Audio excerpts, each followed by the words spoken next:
ठीक है, तो हम यहाँ पे गलती से ये वीडियो सेव हो गया था। यहाँ पे बताए थे कि नौवा इतना को पानी में काहे है।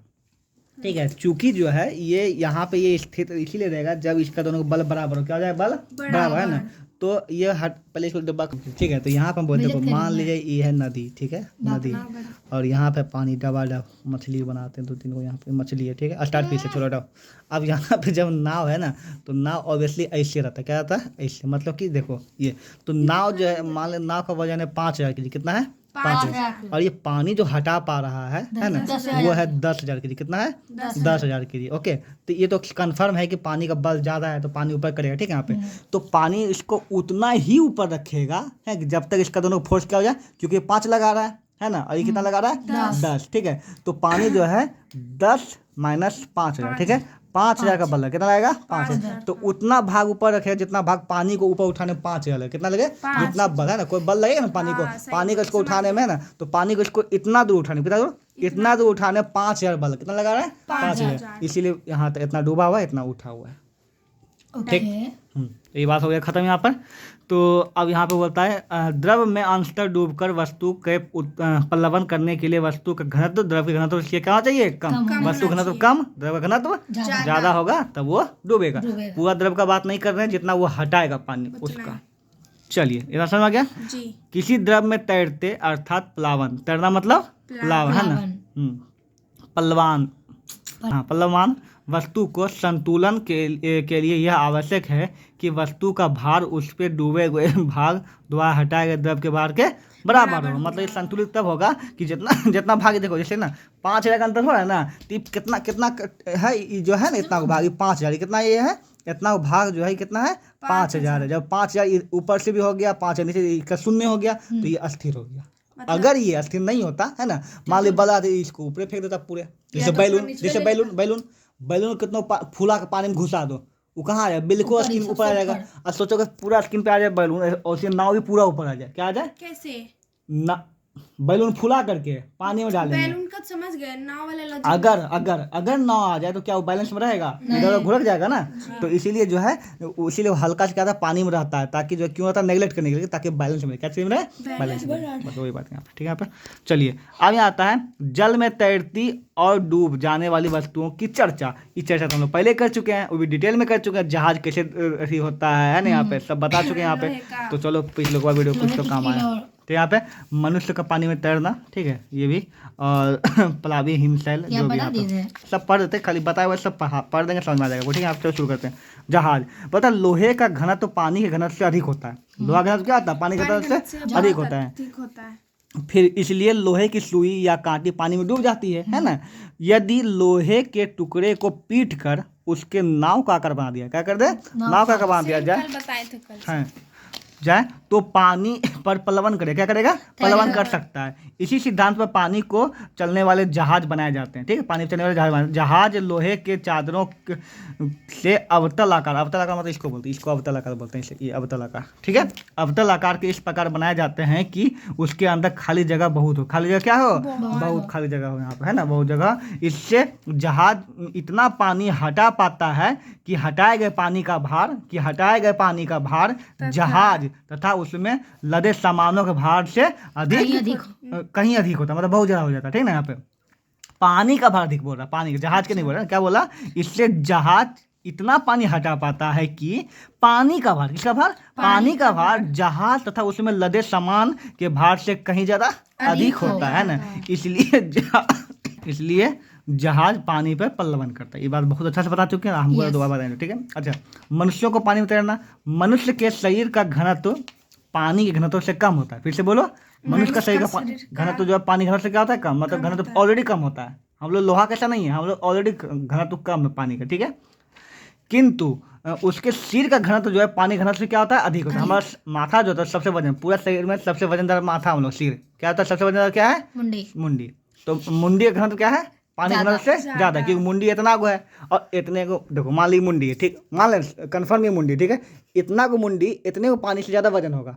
इतना को मुंडी इसका है ना, वो होगा 7 किलो, कितना होगा, 7 किलो का, और इतना को पानी 7 किलो का होगा नहीं, है ना। तो मुंडी घनत्व क्या हो गया, ज्यादा हो गया। तो वही बना पे कम हो गया। हाँ, तो अतः समुद्र के पानी में शरीर का अधिक भाग पानी के ऊपर रहता है ना, जिससे नदी की अपेक्षा समुद्र में तैरना, अरे यार हम इसमें यहाँ घुस गए, सॉरी किंतु है ना, शरीर का घनत्व जो है पानी घनत्व से अधिक होता है, इसलिए मनुष्य पानी में डूबने लगता है। क्या होता है? डूबने लगता है। सिर को पानी से बाहर रखते हुए पानी में गतिशील होने को तैरना कहते हैं। ठीक है, तो मनुष्य जब भी तैरता है, किसे तैरता है याद करो, हमेशा सिर बाहर रहता है। सिर कहाँ रहता है? पूरा कोई भी तैरेगा मुंडी ऊपर रखेगा, बाकी सब अंदर रहेगा। ठीक है, तब तैरता है। फिर भी आधा बॉडी मतलब पानी में था, आधा बॉडी बाहर रहता है। हाँ, तो इसका एक्सपीरियंस है, तो फिर सांप थोड़ी अंदर सांस ले लेगा, हल्का बाहर तो करना ही पड़ता है फिर बाद में उसको ना, थोड़ा 1 सेकंड 2 सेकंड 1 मिनट, 1 मिनट में बहुत ज़्यादा बोल दिया ना, कोई 1 मिनट कर पाता है। तो ठीक है ना, तो तैरने के लिए हमको मुंडी बाहर करने का कला आना चाहिए। ठीक है, यहाँ पे वही हो गया, नीचे हो गया। यहाँ पे ऑब्जेक्टिव बनता है कि अथी मनुष्य के कौन सा घनत्व जो है किस भाग जो है ज़्यादा होता है, सिर का। तो ये सब ऑब्जेक्टिव यहाँ पे दोबारा जब पढ़ेगी वीडियो में ये सब टिक मार लीजिए अपना ऑब्जेक्टिव को, जो तुमको लगे ना ये पढ़ने योग्य चीज़ है। ठीक है, यहाँ पर स्टेप क्या बोलता है कि समुद्र में पानी का घनत्व नदी या झील के पानी घनत्व से अधिक होता है ना। समुद्र का पानी घनत्व जो होता है क्या होता है बताइए? झील और नदी के पानी से अधिक होता है, मतलब समुद्र का घनत्व ज्यादा होता है नदी का। रीजन यहाँ पे है कि समुद्र का पानी में जो है ना, देखो ये है पानी, मान लीजिए ये है नदी का, ये है समुद्र का। ठीक है, पानी इसमें पानी रे पानी। ओके गाइस, झील को मारे गोली, यहाँ पर नदी झील हो गई। ठीक है, इसमें जो है ना, इसमें जो होता है पार्टिकल जो है ना, अपेक्षा के बहुत कम होता है। क्या होता है? कम। लेकिन समुद्र में बहुत ज़्यादा होता है पार्टिकल। समुद्र में पार्टिकल क्या होता है? बहुत ज़्यादा नमक होता है। क्या होता है? नमक बहुत ज़्यादा होता है यहाँ पे। नमक जो है क्या करता है, इसका क्या करता है, घनत्व को क्या करता है, बढ़ाता है। कि घनत्व का नियम ही यही है कि कितना छोटा जगह में कितना ज़्यादा पार्टिकल्स है, क्या है? कण। पार्टिकल में कण है ना, तो इसमें कम कण है, इसमें नमक का कण ज़्यादा है ना, इसलिए ये इसका घनत्व क्या होता है, समुद्र घनत्व क्या होता है? ज़्यादा है। इसलिए यहाँ तैरना क्या होता है? आसान, क्योंकि पानी घनत्व ज़्यादा है तो आदमी ऊपर रहेगा, जल्दी डूबेगा नहीं, है ना। जल्दी बोले डूबेगा नहीं, डूबता जाता है ना। अब तुमको पता है मेरा एक ड्रीम पैलेस है, उसका नाम है मृत्यु सागर। क्या नाम है वहाँ पे? मृत्यु सागर। हमको वहाँ जाना है। ठीक है, मृत्यु सागर नाम है, लेकिन वहाँ पे कभी भी कोई डूब ही नहीं सकता है, जिसको तैरना हुए। कहे तुम पानी में कूद जाओ, तुम पानी का हमेशा ऊपर, तुम मुंडी ऊपर रहेगा, तुम नीचे डूब ही नहीं सकते उसमें, ऐसा हो जाएगा। क्योंकि उसमें बहुत ही ज़्यादा नमक है। क्या है? बहुत ही ज़्यादा नमक है, इसलिए तुम उसमें कभी डूब ही नहीं सकते। किस में ज़्यादा कण है, किस में कम कण है? समुद्र के पानी में नमक होता है, सब टेस्ट के चाचियों को पता कर सकता है। अरे वो तो ठीक। तो मृत्यु सागर एक ऐसा जगह है जहाँ पता कर, उसको शायद रेड सी भी कहा जाता है ना। ठीक है, तो वहाँ पर जाइएगा ना, तो उसका मतलब उसमें डूबना इम्पॉसिबल, इसका नाम है मृत्यु सागर, डूब ही नहीं सकते हैं। रीजन यहाँ पे मृत्यु सागर वहाँ कोई जीवन नहीं है, क्योंकि नमक में कोई जीवन हो ही नहीं सकता। ठीक है, यहाँ पे तो वहाँ पे एक भी पौधा मछली कुछ भी नहीं होता। ठीक है, लेकिन हाँ उसमें नहाना बहुत ही बेनिफिट होता है, सही मिनरल्स मिल जाता है, बहुत ही अच्छा होता है। ठीक है, कहाँ पे है ये नदी? अब ये नहीं पता कौन देश में, लेकिन है नदी नहीं, समुद्र का बात करें। समुद्र का घनत्व क्यों ज़्यादा, हम इतना डिटेल में इसलिए बता दें वीडियो में, ताकि तुमको हर चीज़ कोई पूछे तो तुम उसको डिटेल में बता सको क्यों ज़्यादा है ना। इतना डिटेल में बता दें क्यों ज़्यादा है यहाँ पे, क्योंकि समुद्र में अपेक्षा के ज़्यादा कण होता है। तो नदी या झील के अधिक घनत्व होता है ना, अतः समुद्र के पानी का शरीर से अधिक भाग ऊपर रहता है ना। समुद्र के पानी में क्या था, अधिक भाग क्या था, ऊपर रहता है ना। नदी की अपेक्षा समुद्र में तैरना आसान होता है इसी वजह से। ओके, क्योंकि वो अपने ऊपर बल लगाता है ज़्यादा। ठीक है, आगे आता है पलावी हिमशैल। ठीक है, पलावी हिमशैल हम तुमको बताते क्या होता है। हिमशैल क्या होता है? बर्फ का पहाड़ जो कि समुद्र में तैरते जाता है। सब समुद्र में तैरने वाला हिमशैल इसको यहाँ पर है, जो कि समुद्र में तैरता है। तो समुद्र में तैरने वाला हिमशैल होता है ना, वो क्या, जैसे मान लो समुद्र, ठीक है, यहाँ पे जिससे कि टाइटैनिक टकराया था ना, तो पहाड़ इतना दिखता है ऊपर में, ठीक है, लेकिन इसका जड़ जो बहुत लंबा होता है अंदर तक इसे करके। ठीक है, यहाँ पे ये बर्फ है। हाँ, बर्फ का पूरा पहाड़ ही है। टाइटैनिक मूवी नहीं देखिए क्या? तक आप जाते हैं ना मतलब समुद्र में, तो बहुत ज़्यादा तुमको जैसे ऐसा पहाड़ तैरता हुआ मिलेगा समुद्र में। ठीक है, जो तैरते रहता है। हाँ, तो उसी से पहाड़ टकरा करके टाइटैनिक डूब गया था। ओके, यहाँ पे तो पलावी हिमशैल मतलब पलावी मतलब तैरने वाला हिमशैल बोलता है बर्फ का घनत्व पानी के घनत्व से कम होता है। यही क्या बोले, बर्फ का घनत्व पानी के घनत्व से क्या होता है, कम होता है। रीजन है कि तो जब बर्फ बनता है ना, बर्फ के अंदर जो पानी होता है, बर्फ जो बनता है वो पानी उसमें जो है ना हवा का मॉलिक्यूल आता है। क्या आता है? हवा का, है ना। यहाँ पे ये चीज़ आगे होता है। इसी कारण बर्फ का टुकड़ा पानी पर हमेशा क्या करता है, तैरता। कभी तुम देखी होगी बर्फ को पानी में डालोगे तो पानी ऊपर तक क्या आता है, ऊपर आता है, अंदर नहीं आता, ऊपर आ जाता है हमेशा। बर्फ हमेशा क्या आ जाता है ना, क्या बोलता है। इसी कारण जो बर्फ का टुकड़ा जब पानी में प्लवन करता है, और प्लवन करते समय बर्फ का 11/12 भाग, कितना भाग, 12 में से 11 भाग जो है पानी के ऊपर धरती के पानी के भीतर डूबा रहता है, और मात्र एक भाग जो है पानी के बाहर रहता है, ठीक बाहर है। रहता है। एक भाग, 11 भाग नीचे हाँ, और एक भाग ऊपर। बस एक भाग ऊपर, ठीक है। सब यहाँ पानी पे में क्योंकि समुद्र के पानी का घनत्व साधारण पानी से अधिक होता है ना, अधिक होता है ना, इसलिए समुद्र में पानी बर्फ और भी कम भाग जो है, लगभग 8/9 भाग जो है पानी के भीतर, मतलब उसमें भी और कम रहता है, क्योंकि इसमें तो कम घनत्व, उसको ज़्यादा घनत्व ज़्यादा पहाड़ ऊपर कर देगा, ज़्यादा भाग ऊपर कर देगा। तो समुद्र में 8/10 भाग ही पानी क्या होता है, रहता है, बर्फ का ये रहता है, ठीक है। ये भाग का मतलब को समझाते हैं क्या बोल रहा है। ओके तो यहाँ पे ये है, मान लो पहाड़ है, ठीक है। यहाँ पे ये पहाड़ है, इसी तरह कुछ, पहाड़ ये और- माउंटेन है, ओके। गजब और एक और माउंटेन यहाँ पर, ठीक है।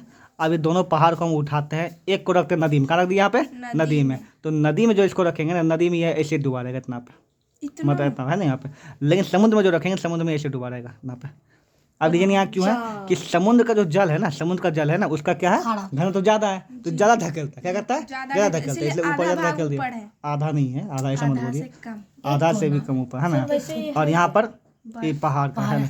और जो सिंपल नदी में, नदी में से हिमशैल होता ही नहीं है, अगर होगा तो कितना रहेगा, एक भाग ऊपर। एक भाग होगा, मतलब कि इसको 12 भाग, 12 भाग, 1 2 3 4 5 6 7 8 9 10 11 12 भाग में बांटे ना, तो 11 भाग अंदर, एक भाग ऊपर, 11/12 मतलब यही हुआ, 12 भाग में क्या हुआ, 11 एक भाग ऊपर। बाकी सब हाँ, डूबा हुआ। तो 11, देखो 12 में 11 भाग नीचे है और 1/12 भाग ऊपर है, मतलब 12 में से एक भाग कहाँ है, ऊपर है। तो ये ऊपर का हो गया, अंदर का हो गया, है ना। वही समुद्र में रेशियो कम हो जाता है, क्योंकि यहाँ पे समुद्र 9 भाग में, 1 2 3 4 5 6 7 8 9, ठीक है। रियल में ऐसा कोई बांटा है क्या सर?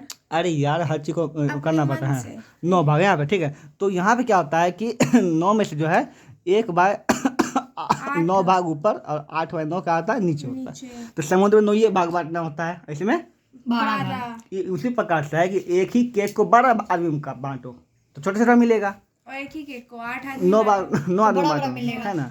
तो इसमें अपेक्षाकृत ज्यादा होता है यहाँ, ठीक है। यहाँ पे तो कहा भी जाता है कि कोई भी हिमशैल में जो होता है ना, तुमको देखने में जितना नीचे बढ़ता है, उससे कई गुना अंदर बढ़ाता है। ये तो बहुत गलत फिगर तुमको मार दिया, मतलब ऐसे होता है, ये भी इतना भी नहीं होता, ये ऊपर इतने रहता है ऊपर, बस ये इतना लंबा नीचे होता है, हाँ, समुद्र में, क्योंकि 8 भाग नीचे हर एक ही भाग ऊपर है। इसमें भी तो एक ही भाग ऊपर है, लेकिन इसमें 12 में से बड़ा में छोटे से। छोटे, हाँ, 12 में से, ठीक है। यहाँ पे तो इसको डेटा को, यही डेटा आता है, पॉलिटेक्निक हुआ चाहे कोई भी एग्जाम, ये डेटा आता है। अच्छा 8/9 11/12। हाँ, मतलब हर चीज़ का डेटा आता है, इंपॉर्टेंट डेटा कि कितना भाग क्या होता है, इसको याद किया करो, ठीक है। यहाँ पे डेटा हमेशा याद करो। बोलता है कि ठंडे प्रदेशों में बर्फ की बड़ी बड़ी चट्टानें, जिन्हें हम प्लावी हिमशैल कहा जाता है, ठीक है, समुद्र के पानी में समुद्र के पानी पर पल्लवन करती रहती है, ठीक है। पल्लवन मतलब तैरती रहती है, चूंकि सिर्फ 1/9 भाग ही है ना पानी के ऊपर रहता है समुद्र में, है ना, इसलिए घने कोहरे या रात के समय में जहाज़ों का इनसे टकराने का खतरा रहता है ना, क्योंकि बहुत ही कम भाग ऊपर रहता है, इतनी रहता है। तो घना कोहरा होता है समुद्र में, उतना दूर तो कुछ है ही नहीं, कोहरे रहेगा, है ना, तो दिखता ही नहीं यहाँ पर, है ना, इतनी को दिखेगा ही नहीं, है ना। हाँ, ये चीज़ ठीक है। वही यहाँ लिखा हुआ देखो, 1912 में टाइटैनिक जहाज जो है प्लावी हिमशैल से टकराकर नष्ट हो गया, क्या हो गया ना, और उस पर सवार हजारों मनुष्यों की जान चली गई। ठीक है। टाइटैनिक का डॉक्यूमेंट्री देख लेना, मूवी मत देखना प्लीज।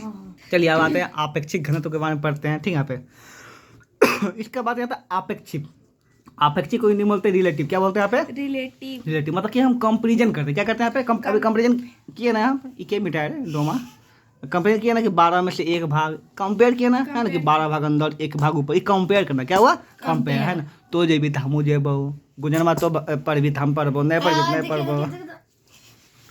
आपेक्षिक घनत्व क्या बोलता है, किसी अन्य पदार्थ के घनत्व को प्रामाणिक मानकर उसकी तुलना में पदार्थ का वर्णन करना सुविधाजनक होता है। पदार्थ के घनत्व का वर्णन, पदार्थ घनत्व का वर्णन करना क्या था, मतलब वही हुआ कि मान लीजिए वही जैसे हम लोग करते हैं, 1 kg का है बटखरा, है ना। अब 1 kg का बटखरा से तौलना आसान होता है, 1 किलो आलू, है ना, उसको प्रमाणिक कर, क्या प्रमाणिक, मेरा 1 किलो का है ना, 1 किलो घनत्व है तो 1 किलो का आलू, तो प्रमाणिक घनत्व से क्या तो सुविधा होता है। तो हम क्या कर रहे हैं, आपेक्षिक कर रहे हैं, क्या कर रहे हैं, दोनों को कंपेयर कर, रिलेटिव ऐसे तौल रहे, तो देखो तो झुक रहा है ना, तनी और तो लगता ही कि, है ना। तो क्या कर रहे हैं हम, उसको अपेक्षा करें, इसकी अपेक्षा वो क्या बराबर होना चाहिए, है ना। यहाँ पर ओके, अपेक्षिक घनत्व किसी पदार्थ के घनत्व एवं प्रमाणिक पदार्थ के घनत्व के अनुपात को उस पदार्थ का अपेक्षिक घनत्व कहते हैं। फॉर एग्जाम्पल अपेक्षिक घनत्व क्या हुआ, जैसे कि मान ले जाए संध्या नाम की लड़की है, ठीक है, तो एक दिन दूध उबाल चाहे सोचिए इसमें चावल डालेंगे, क्या डालें, है ना, डालने का तनी को चावल डालें, कितने चावल, ठीक है। तो यहाँ पे है कि 1 लीटर दूध में जो है 100 ग्राम चावल डालने का होता है। 1 लीटर दूध में 100 ग्राम। ये बंदरी की लड़की को जो है पता था 250 ग्राम चावल डाल दिए 1 ही लीटर में, ठीक है, तो चावल का बन गया भात और खाने वाला निकल गया भरता, ठीक है। यहाँ पे तो यहाँ पे अपेक्षिक घनत्व समझ में है ना, यहाँ पे कि किस घनत्व के कंपेरिजन आप कितना चीज़ डालते हैं, कंपेयर करते हैं, उसी को अपेक्षिक घनत्व बोलते हैं। और इसको निकाला कैसे जाता है, तो अपेक्षिक घनत्व होगा किसी पदार्थ का घनत्व जिस पदार्थ को आप डाल रहे हैं, है ना, और प्रमाणिक पदार्थ का घनत्व। मान लीजिए कि एक बता रहे हैं ना, मान लीजिए कि एक गया अथी लाने के, ठीक है, यहाँ पे आलू, ठीक है, तो एक साइड को क्या चढ़ाएगा, प्रमाणिक घनत्व, क्या चढ़ाएगा, प्रमाणिक घनत्व, समझाने का प्रमाणिक घनत्व एक कौन होगा, बटखरा, 1 किलो का बटखरा क्या यहाँ पे प्रमाणिक घनत्व है ना यहाँ पर। और इसके बाद जो है वहाँ पे क्या है, किसी पदार्थ का घनत्व है, आलू चढ़ाएगा यहाँ पे, क्या चढ़ाएगा, आलू, है ना, तो क्या होगा, कभी कम कभी ज़्यादा, है ना, तो ये क्या है, अपेक्षिक घनत्व। क्या पे यहाँ पे है ना, अब ये दोनों जो तौल नहीं, ये दोनों जो तौल रहे हैं ये क्या है, अपेक्षिक घनत्व, क्या यहाँ पे अपेक्षिक घनत्व, है ना यहाँ पे। तो अपेक्षिक घनत्व क्या होगा बताइए, प्रमाणिक घनत्व बटे किसी पदार्थ का घनत्व और प्रमाणिक, हाँ, दोनों बाई करेंगे, मतलब 1 किलो है तो यहाँ पे 1 किलो नीचे आएगा, ठीक है।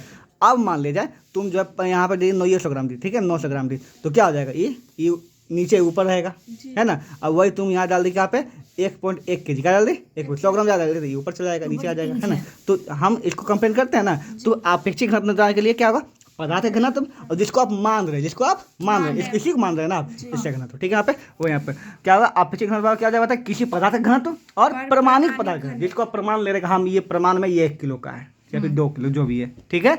चूंकि अपेक्षिक घनत्व समान राशियों की अनुपात है ना, अतः इसका कोई मात्रक नहीं होता है। रीजन देखो यहाँ पे, मान लीजिए यहाँ पे 1 kg, ठीक है, और ये भी क्या होगा 1 kg, हमेशा यूनिट से होगा, तो केजी खत्म हो जाए, कोई यूनिट बचा नहीं, तो कोई यूनिट इसका नहीं होता है ना, क्योंकि समान यूनिट का होता है ना। लीटर को लीटर में नापते हैं, किलोलीटर में नापते हैं, यहाँ किलोलीटर, यहाँ पे वाट, तो यहाँ पे वाट, तो हर जगह जब दोनों ऊपर से सेम चीज होगा तो वहाँ कट जाएगा, कुछ बचेगा नहीं। खाली कंपेरिजन में कभी भी कोई यूनिट नहीं होता। फिर से बोलो, कंपेयर में कभी भी कोई यूनिट नहीं हो सकता, क्योंकि कंपेयर कर रहा है ना, है ना।